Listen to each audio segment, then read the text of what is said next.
ایک گھر میں 30 سال تک چراغ جلتا رہا۔ لوگ سمجھتے تھے اس گھر میں ساری رات عبادت ہوتی ہے، علم حاصل کیا جاتا ہے۔ یہ امام احمد بن حنبل رحمۃ اللہ علیہ کا زمانہ تھا۔ شاگرد نے ان سے پوچھا، امام صاحب آپ کے گھر میں ساری رات چراغ جلتا رہتا ہے؟ امام صاحب نے ایسا جواب دیا کہ اس شاگرد کی زندگی بدل گئی، جس سے اس جواب نے اس کو رونے پر مجبور کر دیا۔ امام احمد بن حنبل رحمۃ اللہ علیہ ساری رات عبادت کرتے، احادیث لکھتے اور علم حاصل کرتے۔ ایک بوڑھی عورت خاموشی سے اٹھتی، چراغ میں تیل ڈالتی اور پھر سو جاتی۔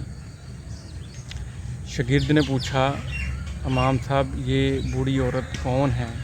تو امام احمد بن حنبل رحمۃ اللہ علیہ نے فرمایا، یہ میری ماں ہے۔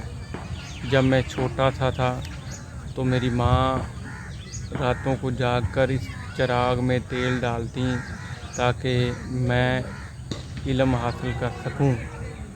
آج میں اس مقام پر صرف اسی لیے ہوں کہ یہ میری ماں کی قربانیوں کا نتیجہ ہے۔ شاگرد کی آنکھوں میں آنسو آ گئے،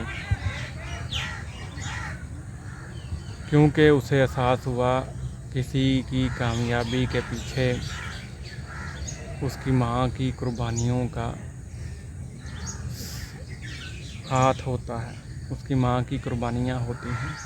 لوگ صرف کامیابیاں دیکھتے ہیں، لیکن راتوں کی دعائیں، جاگتی ہوئی مائیں اور ان کی قربانیوں کو کوئی نہیں دیکھتا۔